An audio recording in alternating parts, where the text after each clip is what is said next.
Go back to that story now. The World Bank saying that South Africa can achieve higher levels of economic growth if it significantly invests in education and skills development. Liabo Setho was on the line there. She attended the briefing of that report. Liabo, good afternoon. As I was asking you, how does the World Bank recommend that the country uses its large working population to better the economy?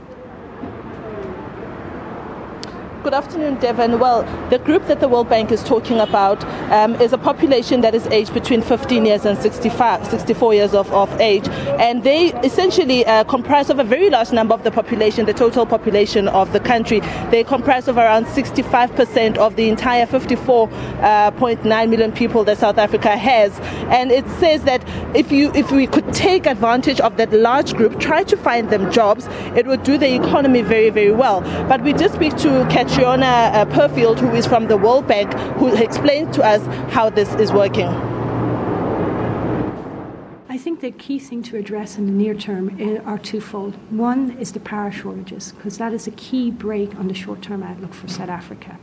The other is, of course, improving and ensuring more harmonious labour relations in the country, because if there's another bout of strikes as if there were last year, it's no doubt that growth will slow even further. So I think those are the two essential things that could be done in the near term. But what we emphasise in the report, that even if power were addressed today, it will still be far short, growth will be far short of what's needed to lift South Africa to its NDP goals of 5% a year. Much more needs to be done. And that's why we're emphasising policies to support job creation in the private sector, in particular to support SMEs, small and medium-sized enterprises, so people can generate their own job opportunities, but also to encourage manufacturing exports, given their potential not only to create direct jobs, but also millions of jobs indirectly in the services sector.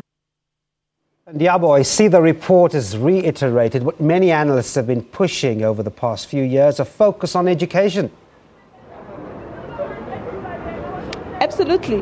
Well, education, Devon, and labour relations are seen as the far most important things that South Africa can do in the short to medium term, or maybe immediately. Added to that is the electricity constraint that we currently find ourselves in. Ms. Perfield also mentioned during her report that the issue of electricity constraint and having a youth that does not have quality education makes it very, very difficult for the country to achieve its growth prospects. The World Bank also estimates that this growth for the country will only reach 2% this year and 2% next year. But I've spoken to her. Take a listen to what she says. Critical than ever that South Africa begins to address its jobs challenge.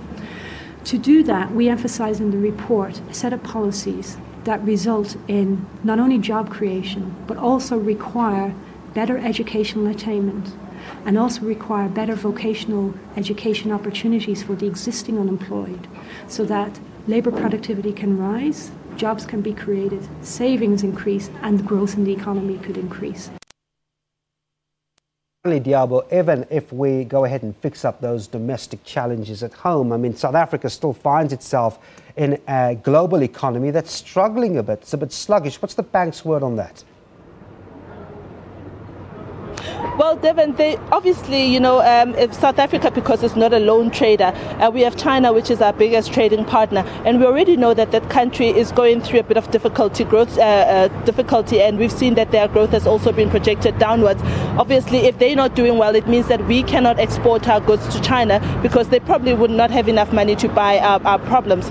The commodity issue has also come up in the report, Devon, about that the low commodity prices are likely to stay for far longer in conjunction with the international, or rather Chinese, very, very soft economy. So that is likely to make South Africa go into much more bigger troubles if those four things, the education, the labour relations, the electricity constraints, and also training, if they are not addressed very quickly, we may find ourselves in a bit of a quandary. Obviously, we would love to see South Africa growing by at least 5%, which the World Bank says it can attain that by 2030, if only it could implement those suggestions that it has put in its report. And from now on, obviously, we can only hope that the policymakers will take the report into account. Thanks very much. Liabo Setho, they're covering the World Bank report for us. Well, incidentally, the World Bank seeing growth at 2% for 2015. We'll take a look at some international